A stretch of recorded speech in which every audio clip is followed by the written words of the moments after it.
Hello everyone, उम्मीद है आप सभी एकदम अच्छे होंगे। वेलकम टू नीट पेजी सीरीज। जैसा इसका नाम है वैसा इसका काम भी होने वाला है। ठीक है, इस साल हम नीट देंगे भी और एकदम अच्छे तरीके से पास भी करेंगे, क्रॉस भी करके आएंगे उसको। ठीक है, आप सभी मेरे को जानते ही हैं, मैं हूं Arpit from favourite free learning platform, जहां पे आप सब पढ़ सकते हो physics, chemistry, maths, biology absolutely for free at learnohub.com।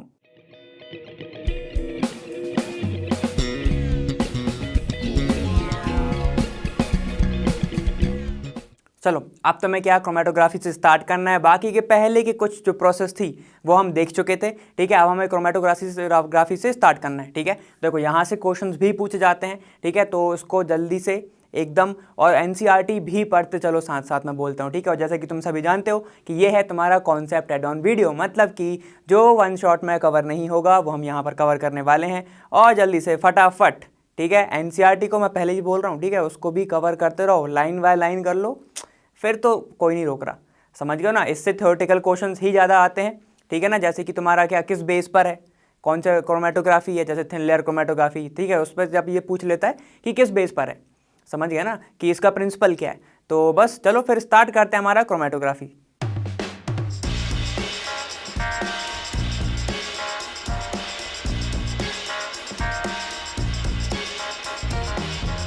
देखो, अब है तुम्हारा क्रोमेटोग्राफी। क्रोमेटोग्राफी का मतलब क्या है, देखो क्रोमेटोग्राफी ये वर्ड आया कहाँ से? ये वर्ड आया तुम्हारा एक क्रोमा मतलब कलर से। ठीक है, कलर से आया तुम्हारा, और ग्राफी मतलब तो सबको पता है। ठीक है, क्रोमेटोग्राफी आया मेन वर्ड कलर से। ठीक है, इसको यूज करा जाता था जो तुम्हारे फ्लावर्स में जो पिगमेंटेशन होती है ना, एकदम ही क्लोरोफिल जो है, किस चीज के कारण उसमें कलर होता है, उसको निकालने के लिए तुम्हारा ये चीज आई थी क्रोमेटोग्राफी। ठीक है, इसमें होता क्या है, देखो ये होती है 3-4 चीज पे बेस्ड। एक होता है तुम्हारा एडजॉर्प्शन, जो ज्यादा पूछा जाता है, एडजॉर्प्शन क्रोमेटोग्राफी। ठीक है, इस पे बेसिक प्रिंसिपल होता है। यहाँ पे होता क्या है, जैसे कि तुम्हें दिख रहा है एक पेपर है।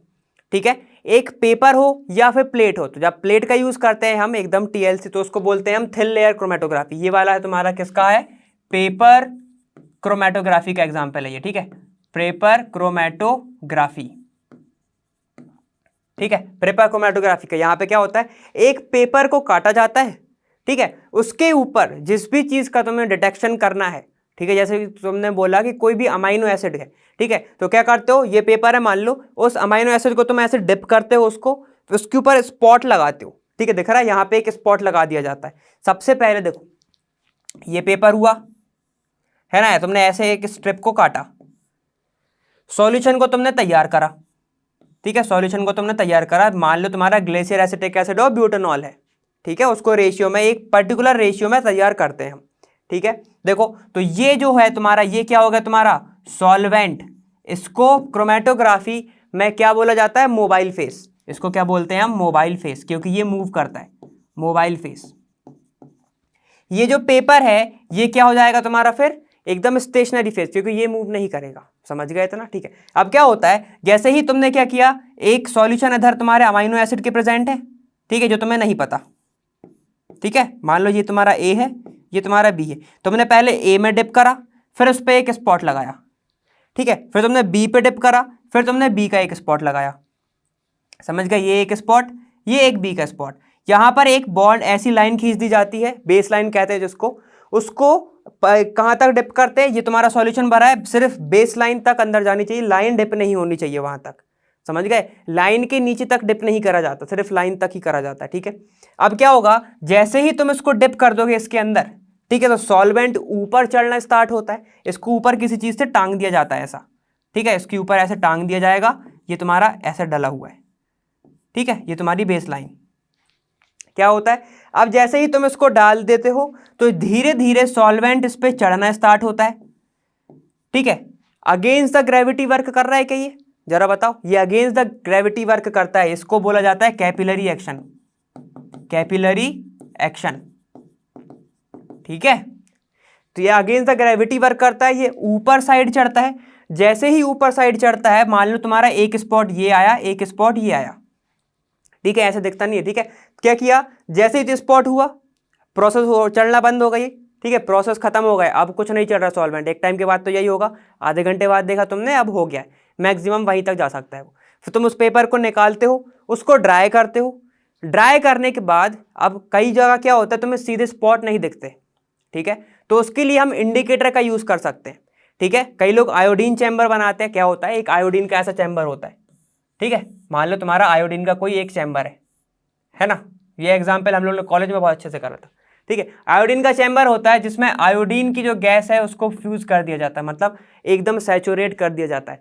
फिर जब इस पेपर को तुम आयोडीन के गैस में रखते हो चैम्बर के अंदर, ठीक है, कुछ टाइम बाद निकालते तुम्हें कुछ डॉट्स दिखते हैं, कुछ ऐसे डॉट्स दिखेंगे तुम्हें। फिर कुछ नहीं करना, फिर हम निकालते हैं RF वैल्यू। RF वैल्यू क्या होती है, देखो ये जो तुम्हारा चला, ठीक है, क्या हुआ, तुमने जब आधे घंटे बाद इस सॉल्यूशन से निकाला तो एक लाइन इधर मिलेगी जहां तक सॉल्वेंट चढ़ा, ठीक है, और एक बेस लाइन तुम्हें यहां मिलेगी, ठीक है, बेस लाइन अपन पहले बना चुके थे। एक यहां पे स्पॉट मिले तुम्हें, फाइनल स्पॉट, ठीक है। तो तुम टोटल रेजिस्टेंस निकालोगे कहां तक, सॉल्वेंट तक, और फिर पर्टिकुलर स्टॉप तक की तुम निकालोगे, क्या स्पॉट तक की तुम डिस्टेंस निकालोगे। समझ गए, चलो अपन एक बार देख लेते फॉर्मूला। देखो ये तुम्हारा ये बना फाइनल, ठीक है, यहां तक तुम्हारा सॉल्वेंट चढ़ा, यहां पे तुम्हारा ये चला A, ये तुम्हारा A वाला है, ये तुम्हारा B वाला स्पॉट है, ठीक है, ये तुम्हारी बेस लाइन है, ठीक है। चलो अब क्या होगा, तुम क्या करोगे, RF वैल्यू निकालोगे। RF वैल्यू का मतलब होता है रिटार्डेशन फैक्टर, ठीक है, रिटेंशन फैक्टर। अब यहां पे होता क्या है, जितना कंपोनेंट चढ़ा तुम्हारा, ठीक है, डिस्टेंस ट्रेवल्ड बाय सॉल्वेंट, ठीक है, उसके अपॉन में क्या होता है, डिस्टेंस ट्रेवल्ड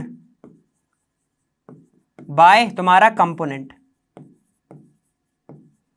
ठीक है। मान लो तुम्हारा टोटल सेंटीमीटर कितना था, ये था तुम्हारा 10 सेंटीमीटर का था, ठीक है, 10 सेंटीमीटर का था, ठीक है, और तुम्हारा जो सॉल्वेंट चढ़ा वो 10 सेंटीमीटर तक चढ़ा, है ना, और जो तुम्हारा कंपोनेंट, जो तुम्हारा A कंपोनेंट आया वो तुम्हारा चलता है कितना, 5 सेंटीमीटर तक, ठीक है। जब इसको तुम निकालोगे ये क्या आएगा, 1/2 मतलब 0.5 आएगा, ठीक है। तो तुम्हारे पास एक स्टैंडर्ड बुक रही रहती है जिसमें अमाइनो एसिड के सारे RF वैल्यू होंगे, तो A में तुम्हें पता चल जाएगा कि भाई कौन सा था, अर्जिनिन था या ग्लाइसिन था, तो ऐसे तुम्हें नाम पता चल जाएगा, ठीक है। तो ऐसे कंपेयर करके स्टैंडर्ड से हमें पता चल जाता है कि अमाइनो एसिड कौन सा प्रेजेंट था।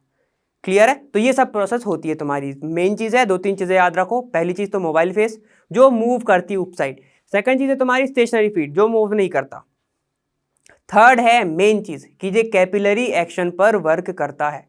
इतना क्लियर है, ठीक है। चलो अपन एक आप थोड़े से एनिमेशन में देख लेते हैं। देखो क्या दिख रहा है तुम्हें, ये पेंसिल है, जो मैंने बताया कि टांग के रखते हैं इसको। पेंसिल को एक पेपर है और हमने बेसलाइन बनाई हुई है, उस पर ऊपर से टांग के रखा है, ठीक है। अब मैं क्या करूंगा, यहाँ पे कुछ डॉट लगा दूंगा। अब मैंने यहाँ पे कुछ डॉट लगा दिए, मान लो ऐसे, है ना। अब मैंने कुछ डॉट लगा दिए, मान लो ये A है ये B है। अब क्या करूंगा मैं, ये तुम्हारा सॉल्यूशन पहले से बना हुआ है, ठीक है, सॉल्यूशन पहले से बना हुआ एक पर्टिकुलर रेशियो का बनता है, ठीक है। जैसे मैंने अभी एग्जांपल लिया था, किसका लिया था मैंने, acetic acid, glacier acetic acid, और तुम्हारा एन ब्यूटेनॉल का मैंने एग्जांपल लिया था, ठीक है। तो वैसे ऐसे कुछ पर्टिकुलर अपन लेते चलते हैं, ठीक है। चलो मान लो हमने 2 स्पॉट लगा दिया। अब देखो होता क्या है कि हम इसको इसमें डालते हैं, ठीक है। अब जब हमने इसमें डाला तो क्या होगा, धीरे धीरे यहां से सॉल्वेंट ऊपर चलना स्टार्ट होगा, ठीक है। जब धीरे धीरे सॉल्वेंट ऊपर चलना स्टार्ट होगा by the action of capillary action, ठीक है।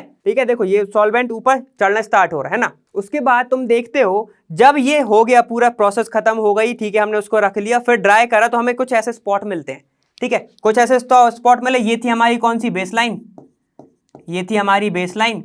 मिक्सचर हमने लिया हुआ था रेशियो में एक, हमने अभी बताया था, ठीक है। ये तुम्हारा क्या है, इसको तुम बांध के रखे हो, टाई अप करके रखे हो, ठीक है, ये तुम टाई अप करके रखे हो। ये तुम्हारा पेपर प्रेजेंट है ना। तो ये तुम्हारा पेपर जो क्या है, स्टेशनरी फेस है, ये जो सॉल्वेंट चढ़ रहा है, मिक्सचर है, ये तुम्हारा कौन सा है, मोबाइल फेस, ठीक है। ये बेसलाइन है। अब देखो यहां तक तुम्हारा कौन चला, सॉल्वेंट चढ़ा, यहां से यहां तक क्या चढ़ा तुम्हारा, सॉल्वेंट, ठीक है। तो डिस्टेंस तुम्हें सॉल्वेंट की मिल गई, जो कि अपन ने रखी थी 10 सेंटीमीटर, ठीक है, 10 सेंटीमीटर। अब मैं मानता हूं यहां पर जो मेरा ये A है, यहां से लेके यहां तक, और ये तुम्हारा B है, ठीक है। ये हो गया A, ये हो गया B। तुम कैसे निकालोगे? Distance travelled by A upon total distance, या फिर लिख सकते हो distance travel by solvent, total distance by solvent. ठीक है, ये जाएगी तुम्हारी आर एफ की वैल्यू। ठीक है, अब देखो मान लो तुम्हारे आर एफ की वैल्यू अपनी कितनी आई थी? 0.5।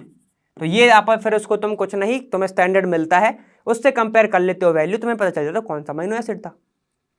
क्लियर? तो ये था तुम्हारा क्रोमेटोग्राफी के बारे में। सेम होता है तुम्हारा किसका? टीएलसी, थिन लेयर क्रोमेटोग्राफी में, उसमें भी सेम ही होता है। उसमें बस पेपर नहीं होता, उसमें हम एक प्लेट लेते हैं, प्लेट के ऊपर जिप्सम लगा देते हैं, जो जिप्सम है वो काम करती है स्टेशनरी फेस का, बाकी पूरा सेम होता है, उसमें और कुछ चेंज नहीं होता। ठीक है, समझ गए? वो भी कैपिलरी एक्शन से ही वर्क करता है। क्लियर है इतना? चलो ठीक है। देखो अब तुम्हारा एक और आता है लास्ट तुम्हारा, कि देखो आते तुम्हारे क्रोमेटोग्राफी में बहुत ज्यादा है, लेकिन अपन अब देखना है कौन सा? तुम्हारा कॉलम क्रोमेटोग्राफी। देखो कॉलम क्रोमेटोग्राफी, ठीक है। कॉलम क्रोमेटोग्राफी में क्या होता है? इसमें सब कुछ सेम ही होता है। ठीक है, यहाँ पे बस एक कॉलम प्रेजेंट होती है ऐसी, ठीक है, और ऐसा तुम्हारा एक बेस यहाँ पे प्रेजेंट होता है, इसको अपन टाइट कर देते हैं किसके साथ? एक हुक के साथ। ठीक है, ये तुम्हारा एक नॉब हो गया। ठीक है, इसको हम नीचे से कलेक्ट कर सकते हैं, बाद में बताता हूँ यहाँ पे होता क्या। देखो यहाँ पर क्या होता है? यहाँ पर हम मिक्सचर भर देते हैं ऊपर साइड, उसके पहले भरा जाता है क्या तुम्हारा? जो तो हम किसकी बात कर रहे थे पहले? स्टेशनरी फेस की। ठीक है, यहाँ पर देखो स्टेशनरी फेस होता है, स्टेशनरी फेस यहाँ पे होता है। ठीक है, तो मोबाइल फेस यहाँ पे होता है। मतलब तुम्हारा कोई भी मिक्सचर जो है, मिक्सचर कौन कौन सा हो सकता है? ए प्लस बी प्लस सी, कुछ भी प्रेजेंट है अगर। ठीक है, और यहाँ पर तुम्हारा एक कॉटन लगा दिया जाता है, तुम्हारा एकदम से पानी नीचे ना है, सबसे नीचे यहाँ पे लगा दिया जाता है तुम्हारा कॉटन। ठीक है, कॉटन यहाँ पर ऐसे लगा दिया जाता है। इतना क्लियर? ठीक है, तो अब होता क्या है, ध्यान देना अच्छे से। यहाँ पे होता क्या है? ये जो मिक्सचर है जब धीरे धीरे नीचे आएगा, ठीक है, मिक्सचर ए प्लस बी प्लस सी का है, धीरे धीरे नीचे आएगा, तो ये धीरे धीरे क्या करता है? जैसे देखो, ठीक है, ये तुम्हारा क्या हुआ? अब धीरे धीरे नीचे आ रहा है, अब ए नीचे आया। ठीक है, जैसे जैसे सबका एड्जॉर्प्शन पावर अलग अलग होगा, जैसे ही नीचे आ रहे हैं, तो मान लो एक बैंड इधर बन गया। ठीक है, ये एक बैंड इधर बन गया, है ना? तो देखो धीरे धीरे करके सबके बैंड बनते जाएंगे। ठीक है, मान लो तुम्हारा 3 मिक्सचर थे ना, ए प्लस बी प्लस सी, सबके अलग अलग मिक्सचर तुम्हें मिल जाएंगे, ये एक अलग, ये एक अलग। ठीक है, तो यहां पर सेपरेशन कैपिलरी एक्शन से नहीं होता, यहां पर जो सेपरेशन है ये होता है तुम्हारा ग्रेविटी की वजह से। ठीक है, देखो ये तो सीधी रखी गई है ना, और कैपिलरी एक्शन सीधे हो रहा था, ऊपर जा रहा था, समझ में आ रहा है? यहाँ पे नीचे आता है।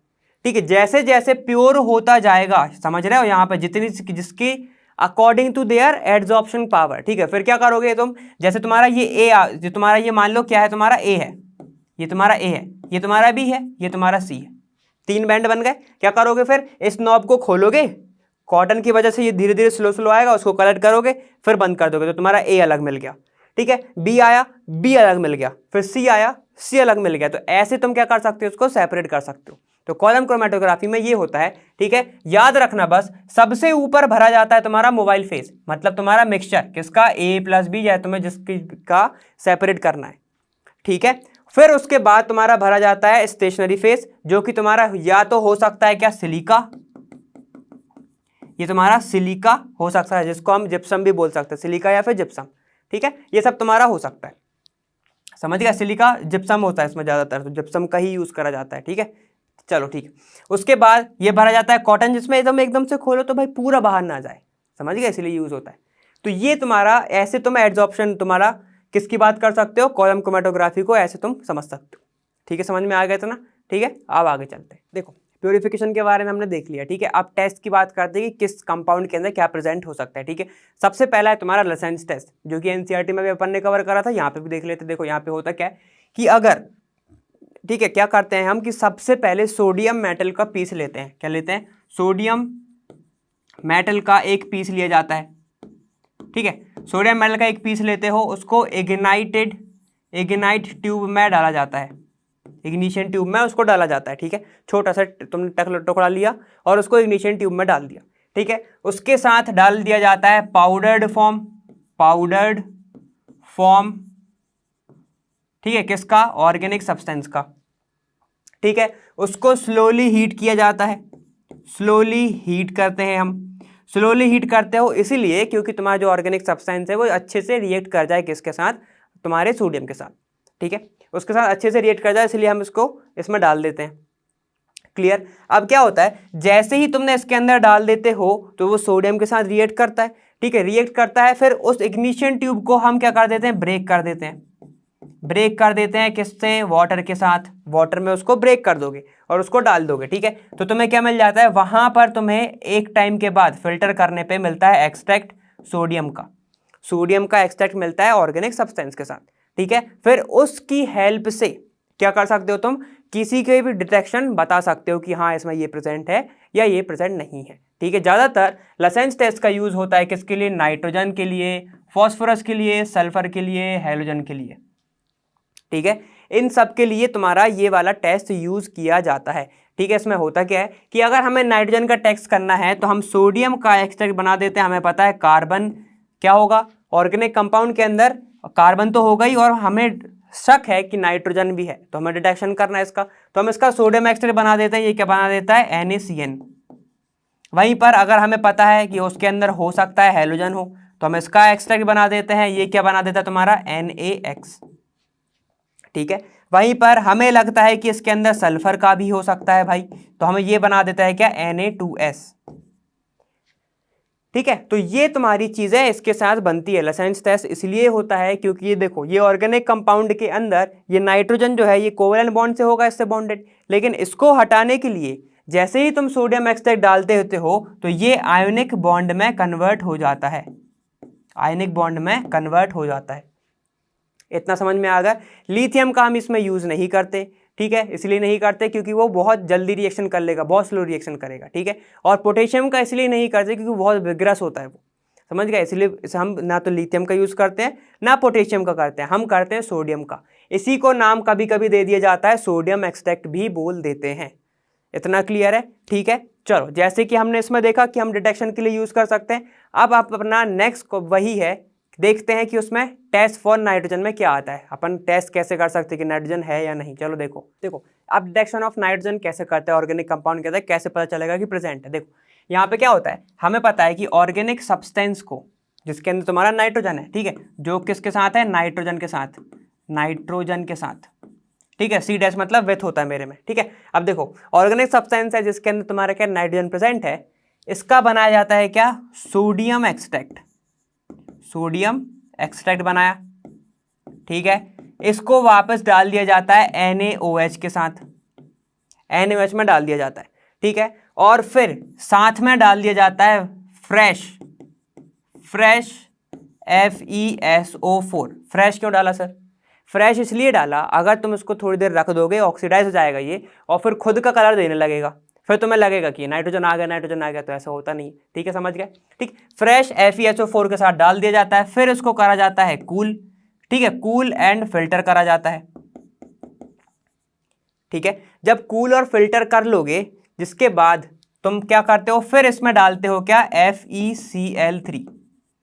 FeCl3 जैसे ही डालते हो तुम्हें मिलता है एक ब्लू कलर, ब्लू कलर कौन सा होता है, वो तुम्हारा होता है Prussian blue colour, Prussian blue colour तुम्हें ये मिलता है। क्या उसको किसके कारण मिलता है, ये मिलता है तुम्हें फेरोसाइनाइड की वजह से तुम्हें ये कलर मिलता है, फेरोसाइनाइड की वजह से मिलता है, ठीक है। देखो अब यहाँ पर रिएक्शन क्या क्या होती है, इतना समझ में आ गया। कोई भी एक्सट्रैक्ट हो तुम्हें सोडियम डालना है तो सोडियम एक्सट्रैक्ट बन जाएगा, सोडियम एक्सट्रैक्ट बन गया जैसे ही फिर NaOH डाला जाता है फ्रेश FeSO4 के साथ, ठीक है, ये आपस में ही रिएक्ट करके क्या बनाता है पता है, FeOH2, ठीक है, फिर FeOH2 के साथ रिएक्ट करेगा, बनाएगा एक कंपाउंड, फिर उसको कूल फिल्टर करा जाता है और फिर क्या डाला जाता है उसके, फेरिक क्लोराइड। तुम्हें जो मिलता है ब्लू कलर तो तुम बताते हो कि हाँ इसके अंदर नाइट्रोजन प्रेजेंट था। इतना समझ में आ गया, ठीक है। ये प्रोसेस लिख लो थोड़ा सा, फिर अपन रिएक्शन लिखते हैं, ठीक है। देखो अब रिएक्शन लिखते हैं, क्या बोला, सबसे पहले तो मैंने सोडियम एक्सट्रैक्ट बनाया ऑर्गेनिक कंपाउंड के अंदर, तो मिला मुझे NaCN, ठीक है। ये जो सोडियम एक्सट्रैक्ट था फिर मैंने किसके साथ डाला था, NaOH और FeSO4 के साथ, इसके साथ डाला था, ये इस आपस में ही मिला के बना देते हैं क्या, FeO, क्या तुम्हारा बनाता है ये FeOH होल 2, ठीक है, जो कि रिएक्ट करने पे, ठीक है, जब ये रिएक्ट करता है तो एक कॉम्प्लेक्स बनता है। कॉम्प्लेक्स क्या बनता है तुम्हारा, वो बनता है Na4FeCN6, ठीक है, ये कॉम्प्लेक्स बन जाता है तुम्हारा, ठीक है, ये कॉम्प्लेक्स बन गया। उसके बाद जब ये कॉम्प्लेक्स बनता है Na4FeCN6, ठीक है, जब जैसे ही ये कॉम्प्लेक्स बनता है इसके अंदर हमने क्या डाल दिया था, हमने डाल दिया था FeCl3, जिसके कारण कुछ नहीं करना भाई, अब रिप्लेस कर दो, क्या करोगे, यहां पे लगा दो Fe4, ठीक है, Fe, ठीक है, अंदर हेक्सा CN6 और ये क्लोज, ठीक है, इसी को बोला जाता है फेरीफेरोसाइनाइड। फेरीफेरोसाइनाइड इसके ही नाम हुआ होता है, ठीक है, यही देता है तुम्हारा Prussian blue colour, Prussian blue colour देता है ये, ठीक है, प्रूशियन ब्लू कलर, समझ में आ गया, ठीक है। तो जैसे ही तुम्हें ये कलर मिल जाता है तो तुम बोल देते हो कि बस हो गया, ठीक है। और ये टेस्ट तुम्हारा कोई भी क्या हाइड्राजीन नहीं देता, NH2 नहीं देता, ठीक है, ये बात ध्यान रखना, कोई भी NH4Cl नहीं देता, क्योंकि ये सारे के सारे क्या हैं, इनऑर्गेनिक है, सारे के सारे क्या है, इनऑर्गेनिक है, इसलिए नहीं देता, ठीक है, समझ में आएगा, कार्बन होना भी तो जरूरी है, ठीक है। चलो ये हो गया, समझ में आ गया। अब आगे चलते हैं। देखो अब है टेस्ट फॉर सल्फर, तुम कैसे कैसे कर सकते हो, ये भी हमने एनसीईआरटी में देखा हुआ है, सारे के सारे तो कवर है। देखो एनसीईआरटी में क्या देखा था हमने कि जब अगर तुम्हें टेस्ट फॉर सल्फर देखना है तो कैसे करते थे हम, टेस्ट बाय किसके साथ करा था हमने, लेड एसीटेट के साथ, लेड एसीटेट के साथ। तो क्या होता था, ध्यान दो कि सोडियम एक्सट्रैक्ट अगर सल्फर कर लेंगे हम, सोडियम एक्सट्रैक्ट अगर मैंने किसका लिया, सल्फर का, तो क्या बनाता है वो, Na2S, ये हमने पढ़ा हुआ है, ठीक है, Na2S बनाता है। तो जैसे ही सोडियम एक्सट्रैक्ट हम लेते हैं और हम इसको ट्रीट करते हैं किसके साथ, लेड एसीटेट के साथ, मतलब CH3COOPB, जैसे ही हम इसके साथ क्या करते हैं, ट्रीट करते हैं, है ना। जैसे ही तुम इसके साथ ट्रीट करोगे तो यहां पर मिलता क्या है हमें, PBS का, हमें क्या मिलता है, PBS का एक तुम्हें PPT मिल जाती है ब्लैक कलर की, ब्लैक PPT मिलती है तुम्हें। तो तुम्हें क्या पता चलता है कि हाँ सल्फर प्रेजेंट है, ठीक है। और कहां पे मिलता है तुम्हें, यहां पे मिलता है CH3COONA मिल जाता है बाहर, समझ गए। ये तो तुम्हारा पहला चीज हो गई, जैसे ब्लैक PPT मिलती है, ठीक है, ये हो गया पहला। दूसरा एक होता है तुम्हारा सोडियम नाइट्रोप्रोसाइड के साथ, सोडियम नाइट्रोप्रोसाइड के साथ, ठीक है। सोडियम नाइट्रोप्रोसाइड के साथ कैसा होता है, सिंपल सी बात है, फिर से अगर तुम क्या करते हो, Na2S को ट्रीट कराते हो, सोडियम नाइट्रोप्रोसाइड कैसे होगा, ठीक है, यहां पे देखो जैसे ही तुम Na2S को ट्रीट कराते हो किसके साथ, Na, ठीक है, FeCN के साथ, ठीक है, CN5NO के साथ। तो वैसे ही तुम्हें क्या मिलता है, एक वॉयलेट कलर की PPT मिलती है, किसकी मिलती है, बस यहां पे S लगा दूंगा तो तुम सेम हो जाएगा। देखो Na2, ठीक है, Na2Fe, ठीक, CN5NOS, इसको क्या बोलते हो, सोडियम नाइट्रोप्रोसाइड, समझ गए। सोडियम नाइट्रोप्रोसाइड यहां पर ये होता है वॉयलेट कलर का, ठीक है, वॉयलेट कलर का ये होता है। जैसे ही तुम्हें ये कलर मिलता है तो तुम समझ जाते हो कि इसमें कौन सी प्रेजेंट है, इसमें भी तुम्हारा एक सल्फर प्रेजेंट है, समझ गए। इसमें लेड एसिटेट में मिल गया एक, और दूसरा हो गया तुम्हारा किसके साथ, दूसरा हो गया तुम्हारा सोडियम नाइट्रोप्रोसाइड के साथ, समझ में आ गया इसका। लेकिन लेकिन लेकिन तुम्हें ये बनाना ही पड़ता है सोडियम एक्सट्रैक्ट, इतना क्लियर है, ठीक है। चलो अब आगे चलते हैं। देखो अब फॉस्फोरस का क्या है, फॉस्फोरस में भी जैसे कि अगर ऑर्गेनिक सब्सटेंस है तुम्हारे पास, ठीक है, अब इसको ना हम उसके साथ नहीं कराते सोडियम के साथ, इसको हम कराते हैं सोडियम परऑक्साइड के साथ, NaO2O2 के साथ, ठीक है। जब इसको तुम कराते हो क्या रिएक्शन, इसके तुम्हें मिक्सचर इसके साथ प्रेजेंट कराते हो तो यहां पर तुम्हें क्या मिलता है, यहां पर तुम्हें मिलता है सोडियम फॉस्फेट, ठीक है। सोडियम फॉस्फेट क्या होता है, Na3PO4, ये मिलता है तुम्हें, ठीक है। फिर इसको कलेक्ट कर लिया जाता है ओवर द वाटर, कलेक्ट कर लिया जाता है क्या, ओवर द वाटर, ठीक है। फिर इसको HNO3 के साथ बॉईल करा जाता है, HNO3 के साथ क्या करा जाता है, बॉईल करा जाता है। अब जब HNO3 के साथ तुम बॉईल करते हो, ठीक है, तो यहां पर क्या मिलता है, यहाँ पर एक अलग ही कंपाउंड मिलता है। क्या मिलता है? देखो ये मिलता है तुम्हें H3PO4, फॉस्फोरिक एसिड ही तो है ये, H3PO4, ठीक है, और NaNO3 बाहर हो जाता है। ठीक है, इतना क्लियर।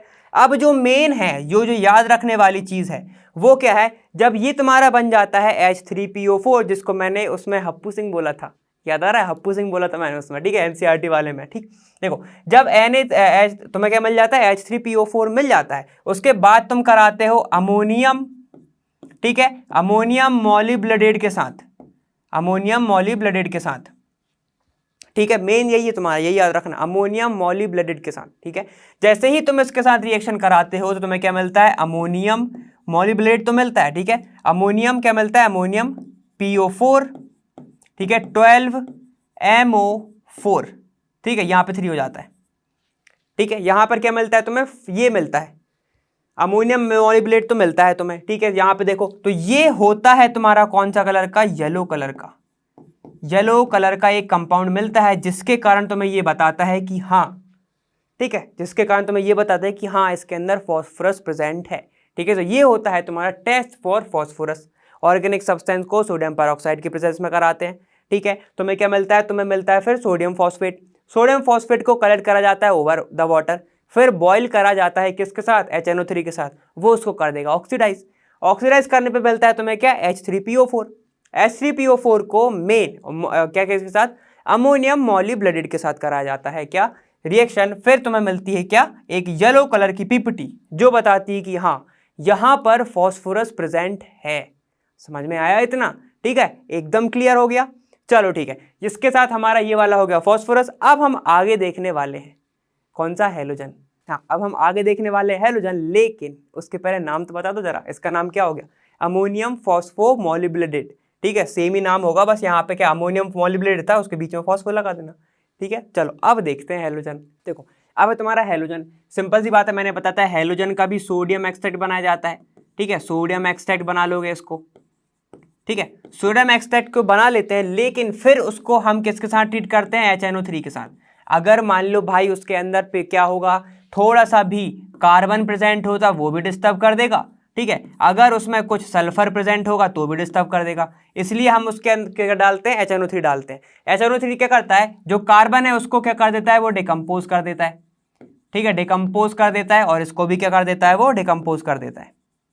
ठीक है, जब इन दोनों को वो डिकम्पोज कर देगा, किस फॉर्म में कन्वर्ट कर देगा, इसको H2S फॉर्म में, और इसको कर देता है वो HCN फॉर्म में। तो अब ये बन गया कोवेलेंट, अब ये डिस्टर्ब नहीं करेंगे। ठीक है, जैसे ही तुमने सोडियम एक्सट्रैक्ट लिया किसका, हैलोजन का, उसको तुमने इसके साथ डाला। ठीक है, फिर उसको डाल दिया जाता है किसके साथ, AgNO3 के साथ। ठीक है, AgNO3 के साथ डाल दिया जाता है, फिर वहां पर वो बनाता है क्या, AgEX। समझ गए, समझ में आ रहा है इतना? ठीक है, क्या होता है, तुम जैसे ही डाल देते हो AgNO3 को क्या करा जाता है, ऐड करा जाता है। ठीक है, फिर वो बनाता है AgX। अब वहां पर जाके वो कमाल दिखाता है अपना, कुछ प्रेसिपिटेट टाइप के बनाता है। ठीक है, अब अपन एग्जांपल से समझ लेते हैं। देखो जैसे कि मान लो सोडियम एक्सट्रैक्ट तुमने बनाया NaCl का, फाइनल तो तुम्हें यही याद रखनी है। ठीक है, AgX वाली तुमने जैसे ही AgNO3 के साथ कराओगे, ठीक है, ये क्या बना लेगा तुम्हारा, ये बना लेगा तुम्हारा AgCl। ठीक है, प्लस NaNO3 बाहर हो जाएगा। ठीक, सिंपल सी बात है। अब अगर मान लो मैंने यहां पे कराया NaBr का या फिर NaI का, ठीक है, तो यहां पे देखो सेम रिएक्शन होगी, AgNO3, ये भी AgNO3 है ना, ये क्या बनाएगा, ये बना लेगा तुम्हारा AgBr, ये बनाएगा AgI। ठीक है, ये साथ में तुम्हारे क्या क्या निकालेंगे, वही चीज निकालेगा। ठीक है, सेम चीजें निकलने वाली है, Na Na3 ठीक है, अब यहां पर जैसे ही तुम ये देखते हो, ठीक है, ये वाला ये देता है तुम्हारा डार्क कलर, डार्क येलो, तो तुम समझ जाते हो कि आयोडीन है। ठीक है, ये देता है तुम्हारा लाइट येलो, तो तुम समझ जाते हो कि क्या है, ब्रोमीन है, लाइट येलो। ठीक है, और AgCl देता है व्हाइट पीपीटी, व्हाइट पीपीटी। ठीक है, और जैसे ही तुम इसको अमोनियम सॉल्यूशन में डालते हो, NH4OH के साथ डाल देते हो, ठीक है, तो क्या होता है, ये तो सॉल्युबल हो जाता है, लेकिन ये इनसॉल्युबल होते हैं। ठीक है, तो तुम्हें वहां पर भी अलग पीपीटी मिल सकती है। ठीक है, समझ गए थे ना। तो जैसे ही तुम अगर ऐसे टेस्ट कराते हो तो तुम्हें पता चल जाता है कि हाँ हैलोजन है या नहीं। जैसे ही कलर देखोगे समझ जाओगे, जैसे डार्क येलो दिख गया तो तुम्हें आयोडीन है। ठीक है, अगर लाइट येलो दिख गया तो तुम्हारा ब्रोमीन है। समझ गए थे ना। ठीक, जैसे ही तुम्हें ऐसे दिखते हैं और तुम्हें अगर ऑप्शन में आ रहा है कि हाँ डार्क है, येलो है, या तो सीधे टिक करो, आगे बढ़ो, कोई दिक्कत ही नहीं इसमें। ठीक है, चलो अब अपन आगे चलते हैं। देखो अभी जितने भी टेस्ट है तुमने अपनी किस में बात करी, जब अपन उसकी क्वालिटेटिव एनालिसिस कर रहे थे, मतलब उसकी क्वालिटी क्या है। जब ऑर्गेनिक कंपाउंड के अंदर अगर मान लो नाइट्रोजन प्रेजेंट है तो उसकी क्वालिटी क्या है। ठीक है, फॉस्फोरस प्रेजेंट है तो उसकी क्वालिटी क्या है, तो हम उसकी बात कर रहे थे। लेकिन हमने ये बात नहीं करी है कि उसके अंदर कितना प्रेजेंट है। समझ गया, एक ऑर्गेनिक कंपाउंड है उसके अंदर अब जब अपन बात करने लगते हैं कि कितना, भाई कितने ग्राम प्रेजेंट है, समझ रहे हो, तब हम बात करते हैं क्वांटिटेटिव एनालिसिस की। ठीक है, जब आता है तुम्हारा क्वांटिटेटिव टर्म, समझ रहे, क्वांटिटी समझ गए और क्वालिटी समझ गए।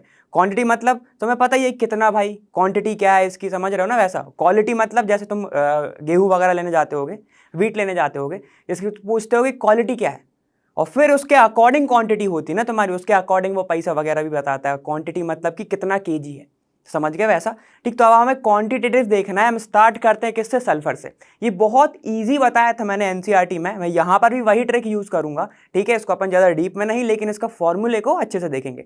ठीक है, देखो तो इसमें होता क्या है, जब ऑर्गेनिक कंपाउंड के अंदर मतलब ऑर्गेनिक कंपाउंड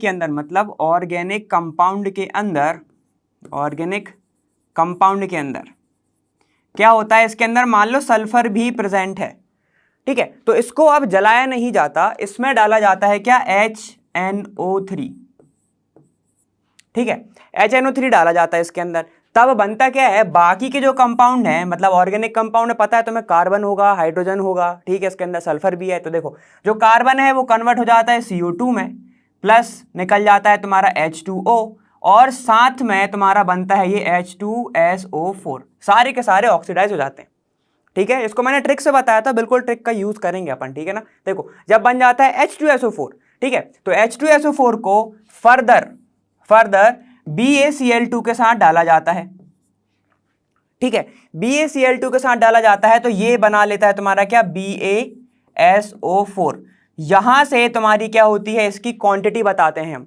यहीं से तुम्हारा क्या होता है, क्वांटिटेटिव एनालिसिस किसका, सल्फर का, इसी के बेस पे होता है। ठीक है, तो देखो मैंने कैसे बताया था उसमें, सल्फर से हमने याद रखा था सलमान भैया।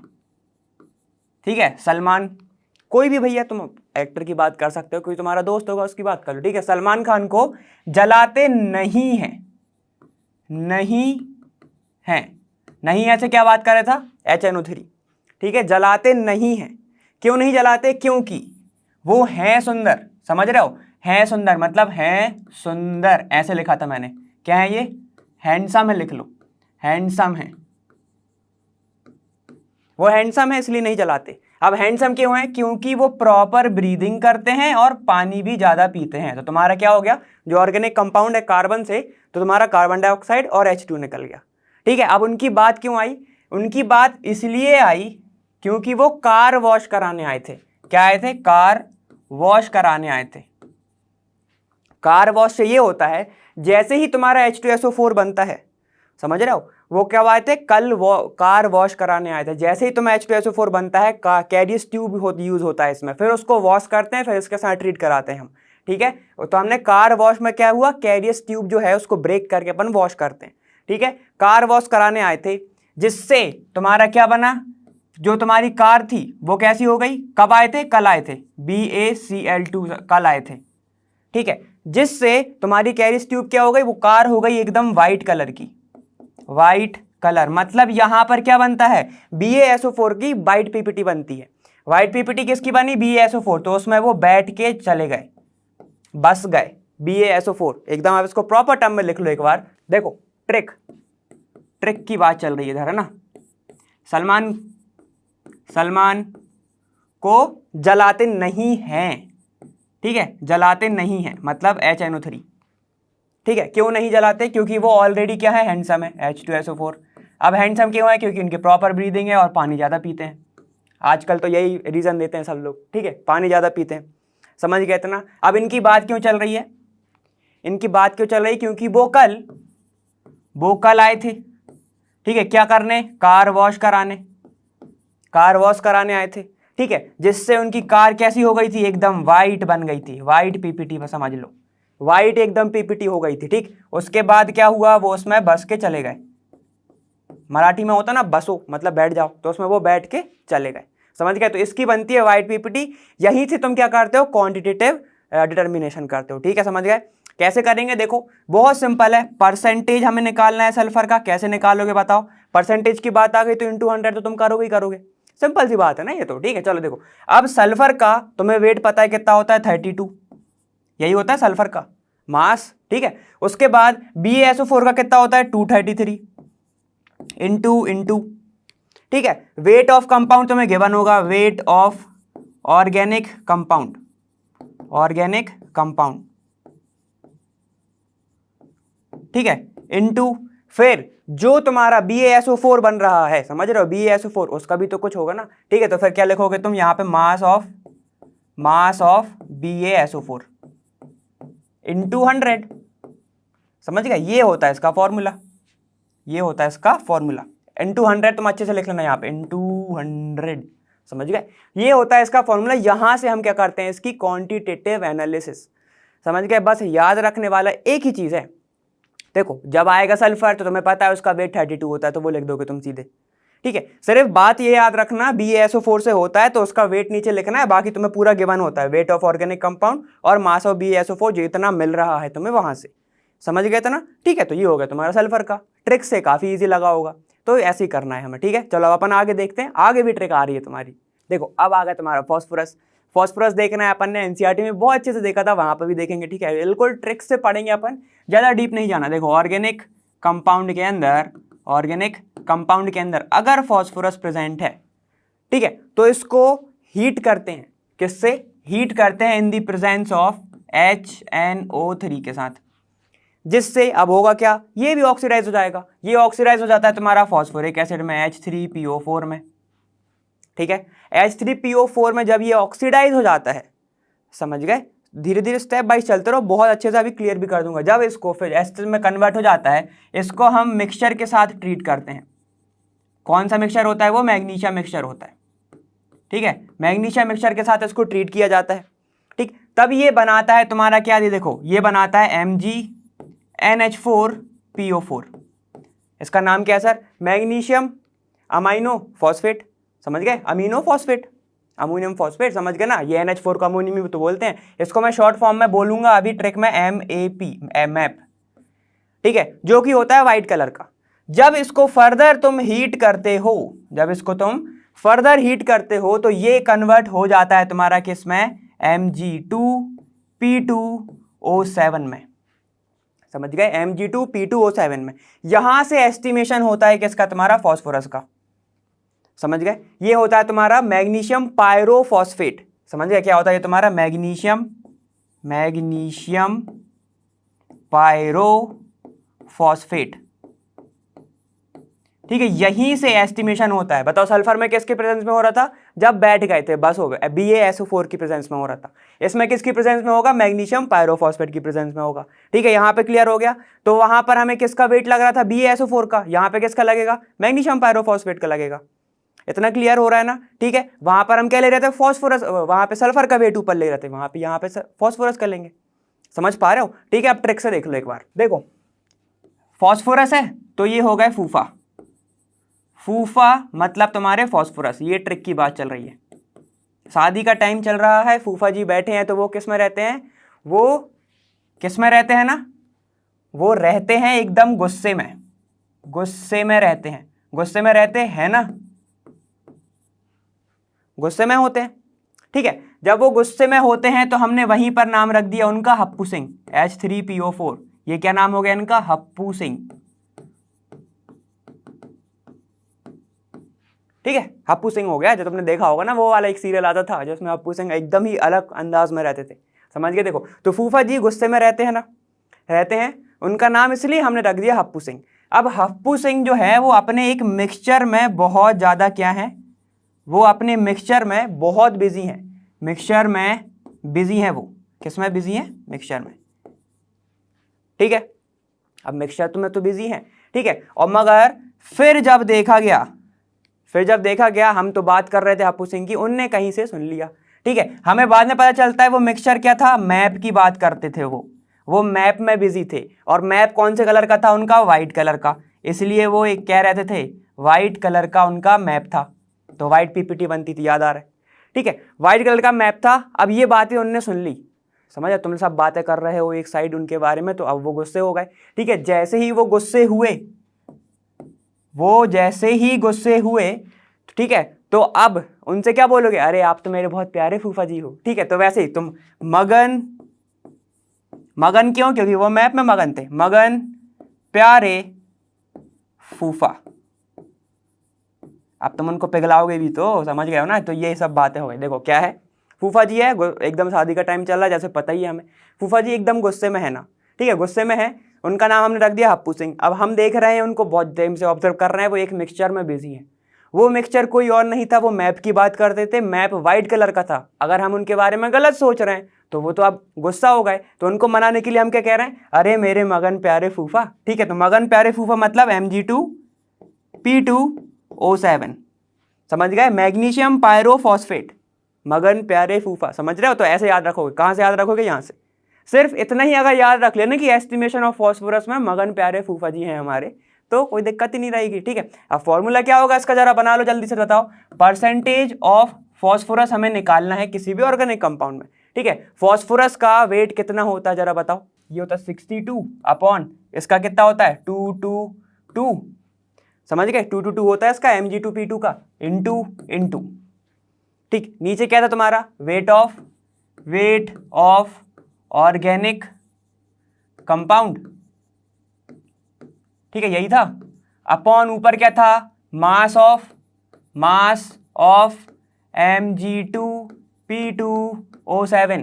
कैसे याद रखोगे इसका वेट, 2 दिख रहा है, 2 दिख रहा है, 7 मत लगा देना, बस 222 याद रख लेना, ठीक है।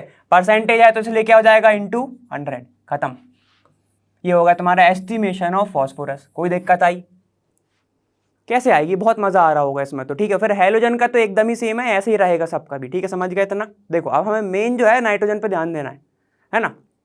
इतना क्लियर हो गया फॉस्फोरस तक, सिर्फ ट्रिक से याद रख लो, ज्यादा पूरी थ्योरी पढ़ोगे तो अलग जाएगा, समझ रहे हो, ठीक है। थोड़ा ट्रिक से याद रख लो कि हम क्या करते हैं, फूफा जी को कन्वर्ट किया जाता है, ठीक है। अगर आ रहा है तुम्हारे एग्जाम में कि क्या करते हैं हम, फॉस्फोरस रहता है तो कन्वर्ट करते हो किस में, तुम उसको H3PO4 में, किसकी प्रेजेंस में, ये ऑक्सीडाइज हो जाता है HNO3 के प्रेजेंस में।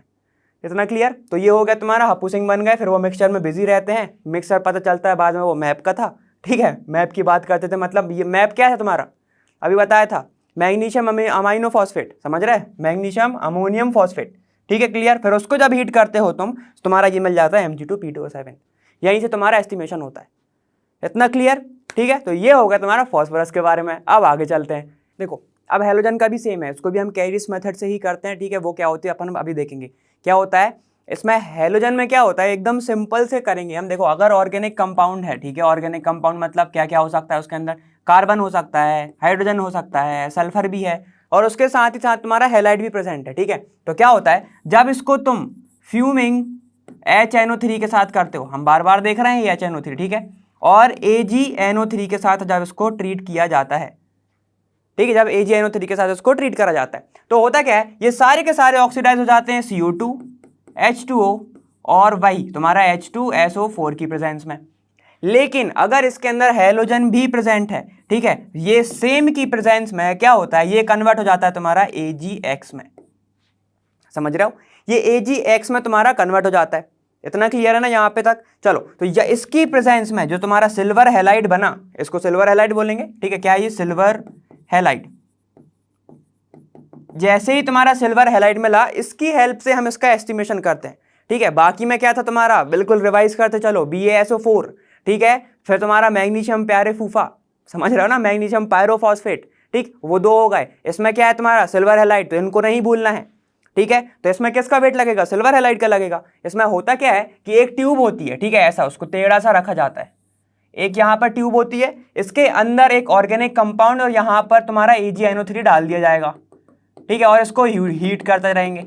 अब जब यहाँ पर एक मिक्सचर बनता है तुम्हारा AgX, ठीक है, जो तुम्हारा बना AgX, उसको फिर तुम कलेक्ट करोगे, फिर उसका तुम वे करोगे, तुम्हारा मिल जाएगा तुम्हें क्या, कि कितना हैलाइड उसके अंदर प्रेजेंट है, ठीक है। अब इसमें देखो सब में तो एक एक की बात थी, फॉस्फोरस एक ही होता है, समझ रहे हो, फॉस्फोरस सिर्फ फॉस्फोरस ही होता है ना, सल्फर सिर्फ सल्फर होता है, ठीक है। लेकिन एक्स की बात चल रही है, मतलब हेलोजन बहुत बड़ी कैटेगरी है, समझ गए। तो उसका कैसे कैसे होगा, तो चलो वो देख लेते हैं। इतना समझ में आ गया, कुछ नहीं करना है, सिर्फ जब तुम H2 इसके साथ करोगे क्या होगा तुम्हारा, मान लो तुम्हारा एक्स प्रेजेंट है यहाँ पर, ठीक है, वही एक्सट्रैक्ट के साथ लेते हैं हम, ठीक है ना। जैसे कि हमने किस में देखा था, तुम्हारा लेसेंज टेस्ट में देखा था कि हम सोडियम एक्सट्रैक्ट बनाते थे, याद आ रहा है, सोडियम एक्सट्रैक्ट बनाते थे, फिर उसकी प्रेजेंस में तुम्हारा होता था, ठीक है। तो अब तुमने एक्स लिया, HNO3 के साथ तुम करोगे 1 और AgNO3 के साथ, तो वो 1 क्या जाएगा तुम्हारा AgX, ठीक है। अब अगर तुम क्या ले रहे हो, क्लोराइड ले रहे हो, तो वो भी देख लेते हैं। देखो देखो अब तुमने अगर X की जगह पे तुम क्या ले रहे हो, क्लोरीन ले रहे हो, तो यहाँ पे क्या बनेगा तुम्हारा AgCl बनेगा,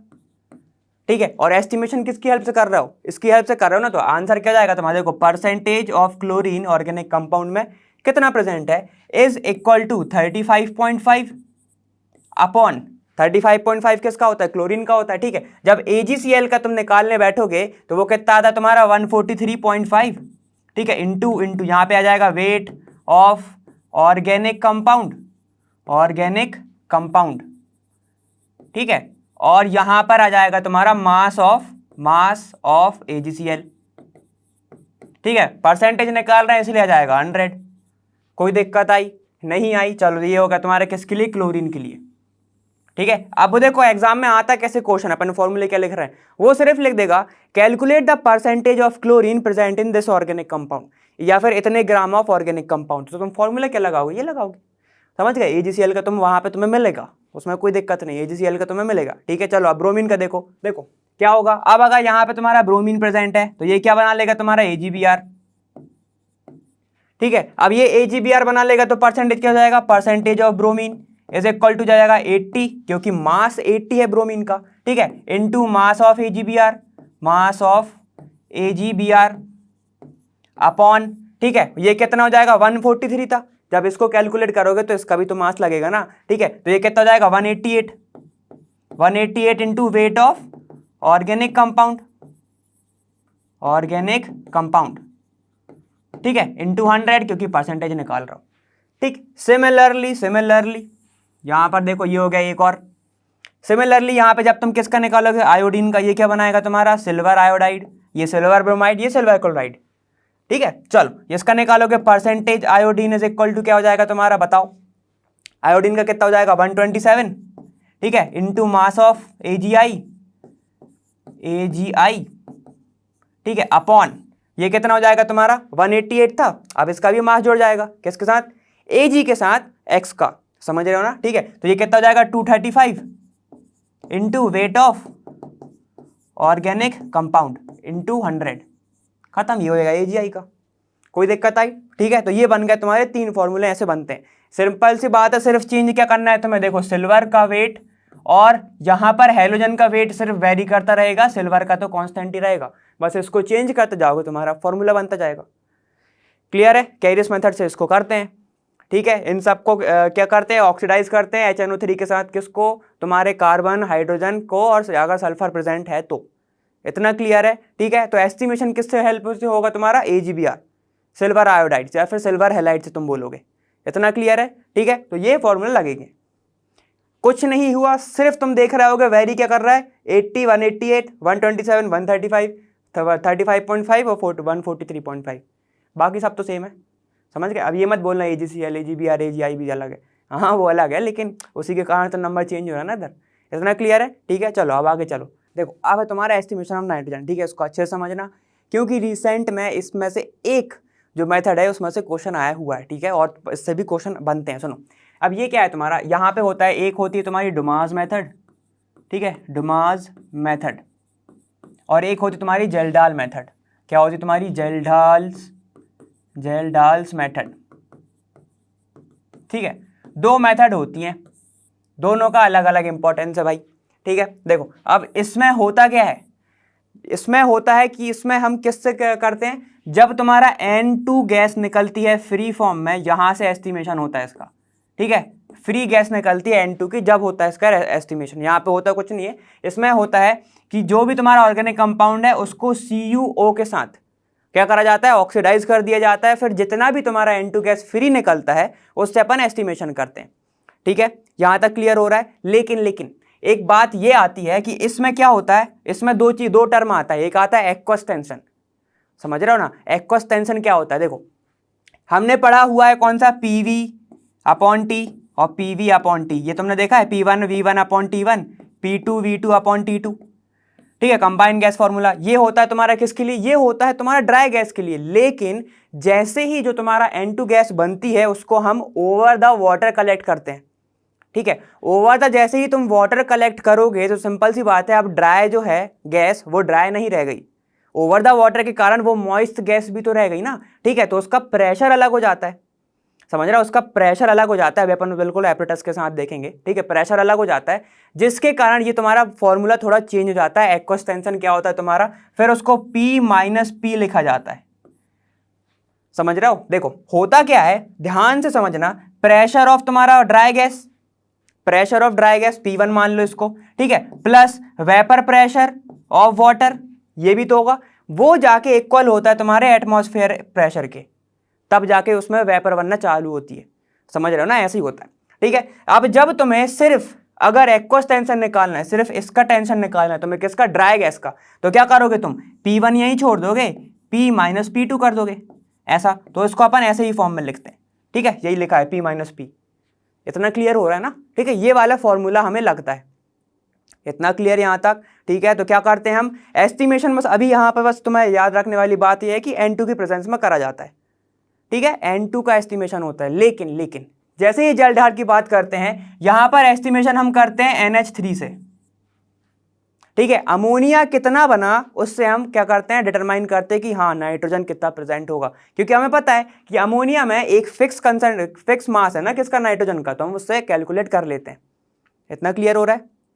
ठीक है, कैसे करते हैं सर, देखो कोई भी ऑर्गेनिक कंपाउंड होता है, ठीक है, कोई भी ऑर्गेनिक कंपाउंड होता है उसको हम ट्रीट करते हैं किसके साथ, H2SO4 के साथ। देखो कोई भी ऑर्गेनिक कंपाउंड होगा, Sc होगा, H होगा, ठीक है, S होगा, और मान लो तुम्हारा फिर नाइट्रोजन भी है, ये सब तो कन्वर्ट हो जाते हैं CO2 H2O प्लस SO4 में, H2SO4 में, इसमें हो जाता है। जब नाइट्रोजन होता है और H2SO4 के साथ जब तुम ट्रीट कराते हो तो ये बना लेता है NH4SO2।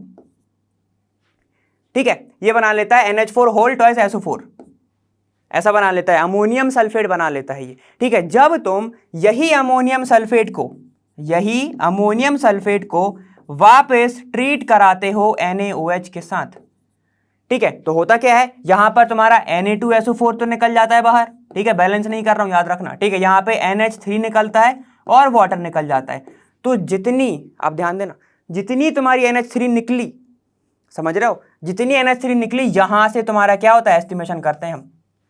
ठीक है, कैसे करोगे सर, ये बेस है, एक तरीके का बेस है। अगर सोचो जब हम एसिड बेस की बात करते हैं, ठीक है, तो हमें पता है इक्विमोलर कंसंट्रेशन पे आके वो क्या होता है, न्यूट्रलाइज होता है। सुनो समझो, 5 अमोनिया के मोल्स, 5 मोल्स H2SO4 के, तो अब पता है तुम्हें कि न्यूट्रलाइज हो जाएगा, समझ रहे हो। तो अगर मैं नॉन सैंपल ले लूं H2SO4 का, चलो एग्जाम्पल से समझो, एक कुछ अमोनिया गैस निकली, ठीक है, कोई अमोनिया गैस निकल रही है, मेरे पास नॉन सैंपल है H2SO4 का, कि मान लो इसमें है 1 नॉर्मल कुछ बना हुआ है तुम्हारा 100 ml है, ठीक है, अमोनिया गैस निकली, अमोनिया गैस को मैंने इसके पास भेजा। अब जितने मोल इसके अमोनिया को न्यूट्रलाइज करने के लिए लग रहे होंगे, ठीक है, उसको मैं माइनस करके निकाल सकता हूं कि अमोनिया कितनी प्रेजेंट है, समझ पा रहे हो। ठीक है, तो वैसे ही अननोन एकदम नॉन सैंपल H2SO4 का लेते हैं और फिर हम ट्रीट कराते हैं अमोनिया के साथ। अगर उनने न्यूट्रलाइज कर लिया, ठीक है, तो हम समझ जाते हैं कि हाँ उस जितना यूज हो गया है उससे हम समझ जाते हैं H2SO4 जितना यूज हो गया है उससे हम समझ जाते हैं कि कितना प्रेजेंट है तुम्हारा, अमोनिया प्रेजेंट है, और फिर तुम नाइट्रोजन निकाल लेते हो। समझ गए, इतना क्लियर है, क्योंकि नाइट्रोजन एकदम वो है ना, एकदम स्टेट में है, मतलब यहाँ पे तो फिक्स स्टेट में है ना वो, जैसे 14 ग्राम है तो 14 ही ग्राम आएगी, तो वहां से तुम वो निकाल लेते हो। इतना क्लियर है, ठीक है, तो ये प्रोसेस तुम्हारी होती है। ठीक है, अब देखो मेन होता क्या है इसमें, अपन वो देखते हैं। देखो दिख रहा है इसमें डोमास मेटर में मैंने क्या बोला था, देखो सबसे पहले तो मिक्सचर ऑफ ऑर्गेनिक कंपाउंड लोगे किसके साथ, CuO के साथ। ये आधा स्ट्रक्चर है, अभी सिर्फ आधा बता रहा हूं, फिर आधा आगे बताऊंगा, इसलिए पूरा समझ समझो अभी। ठीक है, देखो क्या हुआ, जैसे तुमने मिक्सचर ऑफ ऑर्गेनिक कंपाउंड लिया किसके साथ, CuO के साथ, तो ऑर्गेनिक कंपाउंड में CH+ वगैरह ऐसे होंगे तो ये किस में कन्वर्ट हो जाएंगे, CO2 H2O प्लस तुम्हारा किसका H2SO4 में कन्वर्ट हो जाएगा। ठीक है, इतना क्लियर हो रहा है। जो तुम्हारा CO2 बना क्या कर लेता है, जो तुम्हारा इसके अंदर प्रेजेंट होता है, अभी आगे आएगा तुम्हारा। ठीक है, यहाँ पे क्या है, इसको लिया जाता है ignited in hot glass combustion tube है ये। ठीक है, कंबशन ट्यूब, कंबशन ट्यूब। ठीक है, इसको इसके अंदर जलाया जाता है तो क्या होता है, जितना भी कार्बन था CO2 फॉर्म में कन्वर्ट हो गया, जितना भी हाइड्रोजन था वो H2O फॉर्म में कन्वर्ट हो गया। नाइट्रोजन जो था किसके अंदर, ऑर्गेनिक कंपाउंड के अंदर, वो फ्री स्टेट में आ गया, N2 फॉर्म में निकल जाता है वो बाहर, किसमें, N2 फॉर्म में। ठीक, इतना क्लियर। अब अगर कुछ ऑक्साइड भी बन गए नाइट्रोजन के, बिल्कुल पॉसिबिलिटी है ना भाई, इनके ऑक्साइड बन रहे हैं तो उनकी भी पॉसिबिलिटी है। जैसे ही तुम्हारे N2 के ऑक्साइड बनते हैं, नाइट्रोजन के ऑक्साइड बनते हैं, उसको वापस रिड्यूस कॉपर गेज में डाल दिया जाता है और वो वापस कन्वर्ट हो जाता है किसमें, N2 फॉर्म में, और वो भी तुम्हें फ्री स्टेट में मिल जाता है। इतना क्लियर। ठीक है, तो यहां पर तुम्हें क्या मिल रहा है, यहां पर तुम्हें N2 गैस तक निकल गई, बाहर मिल गई। यहाँ पे CO2 की वजह से तुम्हें क्या मिल रहा है, थोड़ा सा हेल्प हो रहा है, यहाँ पे इग्नाइट कर रहा है, तुम पुश कर सकते हो N2 गैस को। इतना क्लियर है। चलो देखो अब आगे का डायग्राम क्या होता है। देखो अब क्या हुआ, जो नाइट्रोजन इज पास थ्रू नाइट्रोमीटर, अब क्या होगा, जो तुम्हारी नाइट्रोजन गैस बनी वो यहां पे आएगी, समझ रहे हो, वो यहां पर आएगी। जब वो यहां पर आएगी तो क्या होगा, इसके अंदर जाएगी नाइट्रोमीटर, नाइट्रोमीटर का नाम ही नाइट्रोमीटर है, मतलब वो क्या कर लेगा, वो मेजर कर लेगा एक तरीके से कि कितनी नाइट्रोजन तुम्हारे अंदर आई। ठीक है, वहां पे क्या होगा, फिल्ड विथ KOH। KOH क्या करेगा, जो तुम्हारा कार्बन डाइऑक्साइड उसको पुल कर रहा था, अगर मान लो नाइट्रोजन के साथ भी तुम्हारी आ गई क्या, KOH आ गई, मतलब तुम्हारा अगर नाइट्रोजन के साथ CO2 आ गया तो क्या होगा, ये जो KOH है ना क्या करेगा, इसको एब्जॉर्ब कर लेगा, तो तुम्हारी कार्बन डाइऑक्साइड की रीडिंग नहीं आ पाएगी।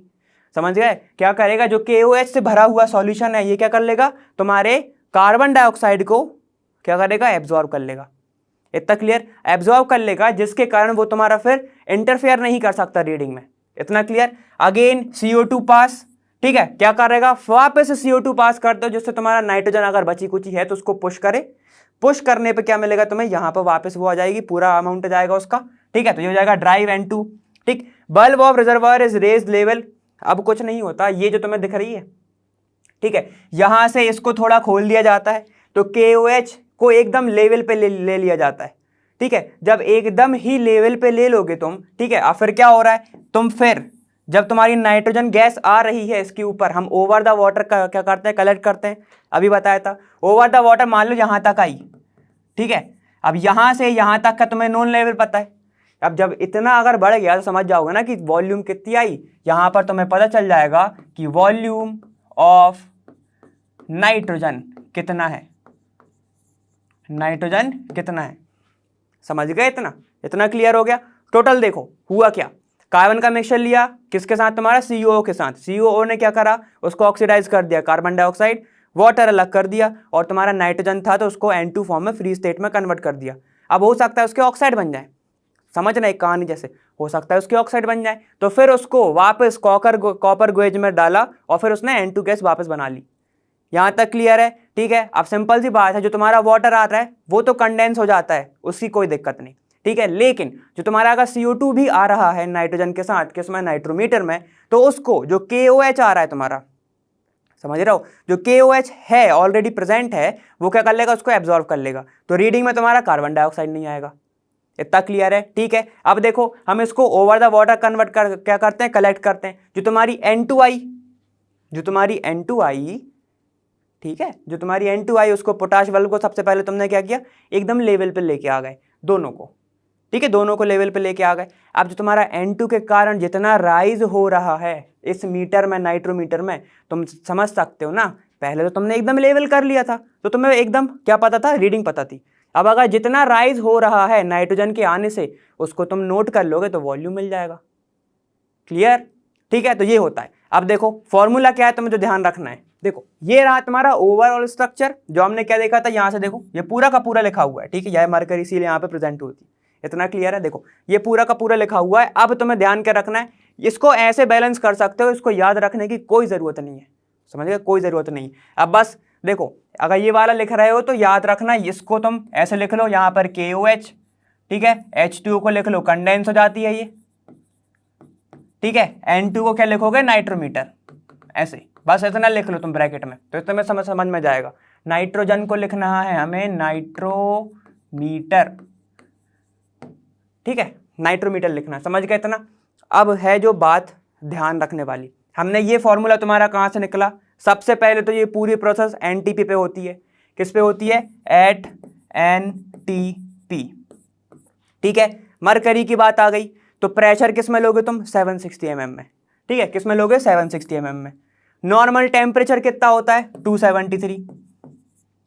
नॉर्मल प्रेशर कितना होता है तुम्हारा, दिखाई अपन ने लिख लिया 760 mm, ठीक है। तो देखो ये तुम्हारी जो पूरी प्रोसेस दी गई है, जितना भी दिया है ये जब है ना 73 760, ये एनटीपी पे है, ये पूरी प्रोसेस को एनटीपी पे निकाला जाता है, ठीक है। तो ये फॉर्मूला तुम्हें याद रखना है। V2 क्या बताएगा तुम्हें, V2 तुम्हें बताएगा कि तुम्हारा नाइट्रोजन का वॉल्यूम कितना था, ठीक है, वॉल्यूम निकालने की, ये नाइट्रोजन का volume. Pressure P minus P, extension लग रहा है क्योंकि अपन ओवर द वाटर कलेक्ट कर रहे हैं, जिसमें आ रहा है तुम्हारा वेपर प्रेशर, किसका, वाटर का भी, ठीक है, और तुम्हारा नाइट्रोजन का भी, जो ड्राई गैस आ रही है उसका भी, जिसके कारण तुम्हें क्या करना पड़ता है, सिर्फ तुम्हें चाहिए ड्राई गैस, इसलिए करते हैं हम P माइनस पी। इतना क्लियर है, P माइनस पी करते हैं हम, ठीक है। एटमॉस्फेयर प्रेशर जितना भी दिया होगा वो माइनस जो गैस का बन रहा है वो, तो तुम्हें कितना मिल जाएगा, तुम्हें ड्राई गैस का मिल जाएगा। इतना क्लियर हो रहा है, ठीक है। देखो T तुम्हें पता है, टेम्परेचर कुछ तो चेंज आया होगा वो, और 273 से तुम्हें पता ही है कितना तुम्हारा नॉर्मल प्रेशर होता है ना, वो नॉर्मल टेम्परेचर। मेन जो याद रखने वाली बात है वो है परसेंटेज ऑफ नाइट्रोजन। देखो N2 की बात हो रही है, तो 14 + 14 कितना हो जाएगा, 28, मास ऑफ नाइट्रोजन ही है, ठीक है। अब देखो अगर मैं तुमसे पूछता हूं कि बताओ एक एटम, एक मोल के अंदर कितने एटम, तो तुम मुझे एवोगाड्रो नंबर बताते हो, ठीक है। वैसे ही अगर मैं तुमसे पूछता हूं कि एक गैस के अंदर कितने मोल प्रेजेंट है, कितने एटम प्रेजेंट है, तो हम अपन क्या करते हैं, लीटर में बात करते हैं अगर हम, ठीक है। तो कितना आता है तुम्हारा, 22.4 लीटर, 22.4 लीटर, ठीक है। अब उसको तुम ml में कन्वर्ट करोगे तो कितना जाएगा, 22400, ठीक है। तो वही लिखा है, और वापस तो तुम्हारा वही है, नॉर्मली है। वॉल्यूम ऑफ N2, हम ऊपर क्या लेते थे, मास ऑफ, पहले में देखा है जो हमने, mass of BaSO4, mass of Mg2P2O7, समझ रहे हो, वो सब लेते थे। अब यहाँ पे क्या है, वॉल्यूम की बात चल रही है, तो वॉल्यूम, ठीक है, और वेट ऑफ ऑर्गेनिक कंपाउंड, ये तो क्लियर है, दो क्लियर हैं, ये वाले क्लियर हो गए। N28 क्यों आया, क्योंकि किसकी बात कर रहे हो तुम, N2 की बात कर रहे हो, नाइट्रोजन निकल रहा है तुम्हारा, क्लियर है इतना। चलो देखो ये कितना, ये क्यों आया, क्योंकि अगर हम बात कर रहे हैं वॉल्यूम की, किस पे, एनटीपी पे, तब तुम्हारा वॉल्यूम ऑफ गैस हम किस में लिया जाता है स्टैंडर्ड में, 22.4, ये अपन ने बहुत पहले फर्स्ट चैप्टर में लिखा होगा तुमने, ठीक है, इतना क्लियर है। देखो अब जेल डाल देखो एक बार, देखो जेल डाल का एपरेटस ये होता है, ध्यान देना यहाँ पे क्या होता है, ये देखो तुम्हारा जेल डाल फ्लास्क होता है ये वाला, ठीक है। इसमें ऑर्गेनिक कंपाउंड को H2SO4 और CuSO4 के साथ क्या करा जाता है, यहाँ पर इग्नाइट करा जाता है, बर्न करा जाता है, ठीक है। तो तुम्हारा क्या बनता है, अमोनियम सल्फेट बनता है, याद आ रहा है क्या बनता है तुम्हारा, अमोनियम सल्फेट बनता है यहाँ पे, याद है अभी बताया था, ठीक है। जब कुछ नहीं करना, नाइट्रोजन को जब तुम बर्न करोगे H2SO4 की प्रेजेंस में, तो ये बनेगा, इतना क्लियर, ठीक है। चलो ये बन गया। अब इसी फ्लास्क को उठाया जाता है, यहाँ पर डाल दिया जाता है, ठीक है, यहाँ पर बर्न कर दिया जाता है। अब यहाँ पर होता क्या है, देखो यहाँ पे क्या है तुम्हारा, NaOH प्रेजेंट है, NaOH क्या करता है इसके साथ, NaOH याद दिलाओ मेरे को, क्या करता है, Na2SO4 बनाता है, अमोनिया बनाता है, और H2O बनाता है, याद आ रहा है, याद आ रहा है, ठीक है। तो ये जो अमोनिया बनती है, ये उठती है ऊपर से, ठीक है, यहां से अमोनिया उठेगा और कहां पे चला जाएगा, यहां पर तुम्हारा जो नोन सैंपल है किसका, H2SO4 का, ये देखो नोन सैंपल है वॉल्यूम H2SO4 का। जब यहां पर तुम्हारा नोन सैंपल प्रेजेंट होगा, मान लो, अब ध्यान देना अच्छे से, ठीक है, मान लो मैंने 100 लिया, ठीक है, 100 लिया, ध्यान देना, तुम्हें पता है नोन 100 है, ठीक, 100 ml है, ये 100 ml है। अब जितना अमोनिया प्रेजेंट होगा, मान लो तुम्हारे सॉल्यूशन के अंदर तुम्हें मिला 40 ml अमोनिया, ठीक है। तो अब तुम्हें पता कैसे चला कि कितना ml है, सुनो, जैसे ही तुमने अमोनिया तुम्हारे साथ आई, जैसे ही इसका कितना यूज हो गया, इसका जैसे ही यूज हो गया 40 ml, तुम्हें पता है कितना सैंपल खत्म हो गया, 100 में से माइनस कर दोगे, 40 यूज हो गया, बचा कितना, 60, ठीक है। अगर तुम्हें 60 ml यहां पर मिल रहा है H2SO4 वापस, समझ गए, जो अनयूज्ड है तुम्हें वापस मिल रहा है, तो तुम उसको माइनस कर लोगे, 100 - 60 मतलब कितना मिला 40 ml। तो 40 ml यूज हो गया, किस में यूज हो गया, न्यूट्रलाइज करने में अमोनिया को, तो मतलब 40 ml अमोनिया प्रेजेंट था। इतना क्लियर हो रहा है। देखो ये उठा यहां पर आ गया है ना, यहां पर आ गया, यहां पर हमें पता है कुछ तो X आ रहा है, X अमोनिया प्रेजेंट है। ठीक, जैसे ही हमने यहां पर नॉन सैंपल H2SO4 का लगाया, ठीक है, हमने देखा कि हमारा सिर्फ 100 में से 60 ml बचा, 100 में से 60 ml बचा। तो अब मैं तुमसे पूछता हूं कि X इज इक्वल टू कितना आएगा, 100 में से 60 माइनस कर दो 40 ml। तो 40 ml यूज हो गया किसको न्यूट्रलाइज करने में, अमोनिया को। तो हमें पता है भाई एसिड और बेस जब तक इक्विमुलर कंसेंट्रेशन में प्रेजेंट नहीं होते हैं वो एक दूसरे को न्यूट्रलाइज नहीं करते हैं, ये हमें पता है ना। ठीक है, तो तुम उससे निकाल लोगे। इतना क्लियर हो रहा है। ठीक है, फॉर्मूला को बेसिस जरा के ध्यान दो।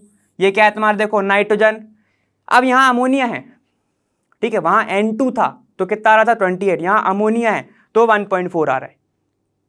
पॉइंट क्यों आया सर, क्योंकि 100 ग्राम सॉल्यूशन होगा, ठीक है, 1000 के अंदर लोगे तुम, देखो 100 ग्राम सॉल्यूशन होगा, ठीक है, ये 14 है अभी, ठीक है, 100 ग्राम, ये है 14, इसको ध्यान मत दो, 100 ग्राम तुम्हारा सॉल्यूशन होगा। ठीक, यहां पर 1000 ग्राम मतलब कुछ तो तुम केजी में तो लोगे नहीं ना, ग्राम में ही लोगे। ठीक है, तो फिर क्या होता है यहाँ पे ये कैंसिल आउट हो जाएगा, तो ये जाएगा 1.4।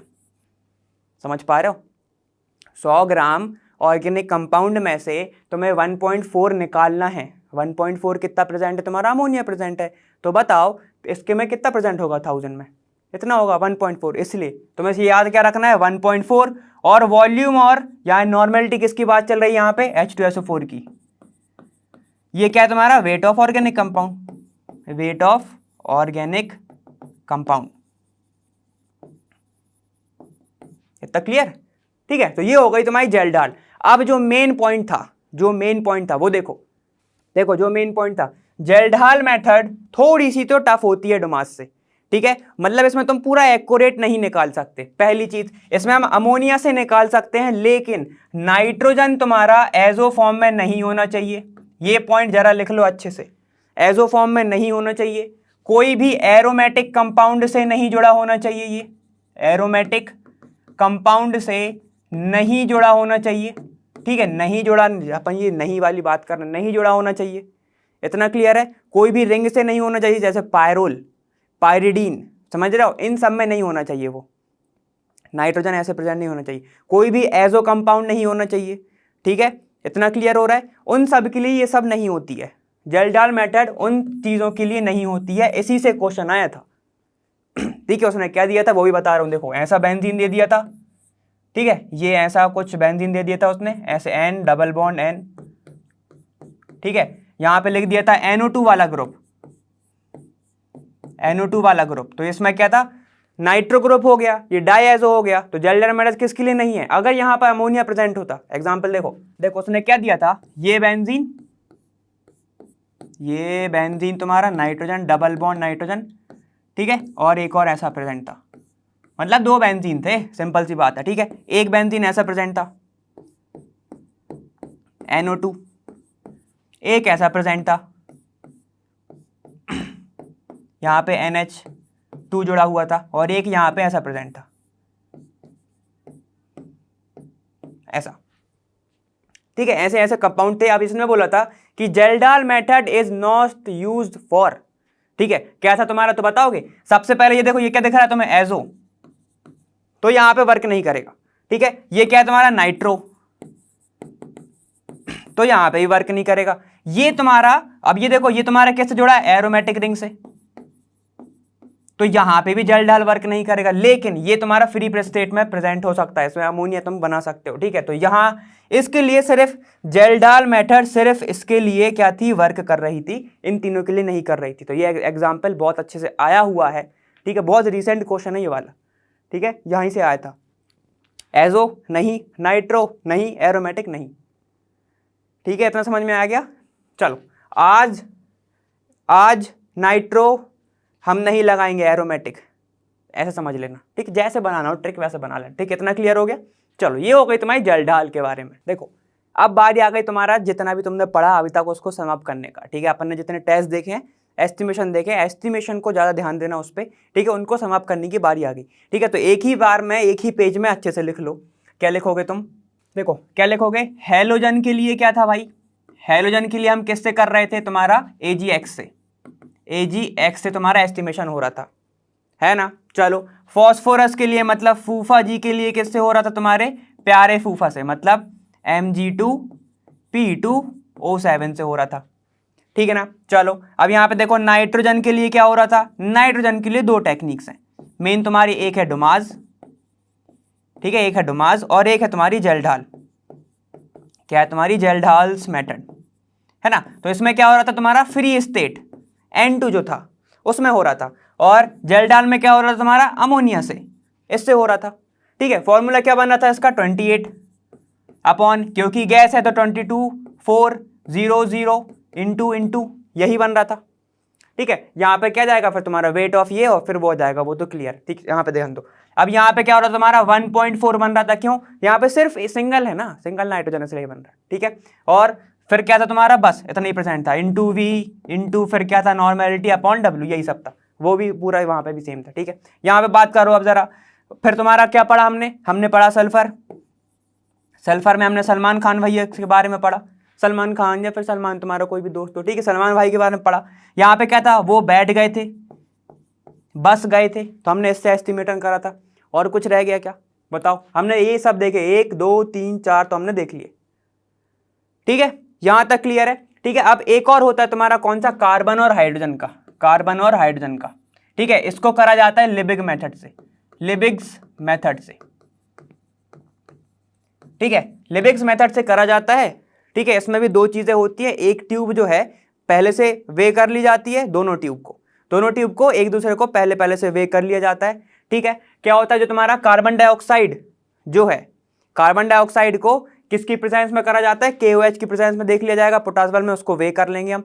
जितना वेट आएगा किसका, कार्बन का, ठीक है, जितना भी वेट आएगा तुम्हारा कार्बन का, किस में कन्वर्ट करते हैं सबसे पहले इसको, CO2 प्लस H2O में। तो एस्टिमेशन कार्बन और हाइड्रोजन का होता है CO2 और H2O की प्रेजेंस में, ठीक है। फॉर्मूला क्या हो जाएगा जरा बताओगे इसका, कार्बन का कितना होता है मास, कितना होता है 12 होता है, 12 अपॉन 44, ठीक है, वही सेम रहेगा, ठीक है। देखो देख लो एक बार, परसेंटेज ऑफ कार्बन कितना होगा 12 अपॉन 44 इंटू वही weight of organic compound, weight of organic compound, ठीक है, अपॉन मास ऑफ CO2।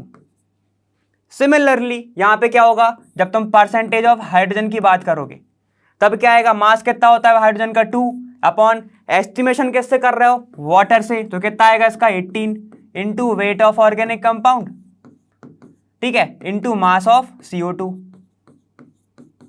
कैसे याद रखोगे, लिबिग से है, लिबिग। अब ये तो पता है कार्बन और हाइड्रोजन का अगर एस्टिमेशन करना है तो ऑर्गेनिक कंपाउंड की बात हो रही होगी, ठीक है। लिबिग, बिग कैटेगरी किस किस की है ऑर्गेनिक कंपाउंड में, कार्बन और हाइड्रोजन की, तो किसका होता है, कार्बन और हाइड्रोजन का एस्टिमेशन इससे होता है, लिबिग से। लिबिग, बिग से याद रखोगे ऑर्गेनिक, ऑर्गेनिक में क्या क्या ज्यादा बिग कैटेगरी होती है, कार्बन और हाइड्रोजन की, ऐसे करोगे याद, ठीक है, समझ गए, ठीक। तो ये सारे के सारे एस्टिमेशन हमने देख लिए। इसमें तुम्हारा सेम होता है कैरिस मेथड जैसा, ठीक है, तो बहुत ईजी होता है, उसमें कुछ नहीं है, ठीक। इसमें बस याद रखना कि पहले से दो सैंपल को, जो पहले से दो ट्यूब को हम क्या करके रखते हैं, वे करके रखते हैं, ठीक है, समझ लो आप अच्छे से। जैसे तुमने एक ट्यूब को वे करा, जैसे तुम्हारी कार्बन डाइऑक्साइड इसके अंदर आ गई तो ट्यूब की वेट बढ़ जाएगी, जितनी वेट बढ़ गई माइनस इनिशियल वेट, समझ गया ना, जो तुमने प्रीवियस करा था, तुम्हारा क्या जाएगा, इसका जाएगा तुम्हारा एस्टिमेशन कितना कार्बन डाइऑक्साइड बना, फिर तो तुम कर ही लोगे 12 अपॉन कार्बन डाइऑक्साइड तुम्हारा कितना बना वो अपॉन मास कार्बन डाइऑक्साइड का, और तुम्हारा ऑर्गेनिक कंपाउंड कितना प्रेजेंट था, क्लियर, ठीक है। वाटर में भी सेम होगा, ठीक। तो ये होगा तुम्हारे एस्टिमेशन के बारे में, है ना, जिसमें हमने ट्रिक बहुत सारी देखी थी, किसमें, इसके देखी थी, इसमें अपन ने नहीं देखी, सल्फर में देखी थी, ठीक है। नाइट्रोजन की तो बहुत बड़ी मेथड है इसलिए नहीं देखी थी।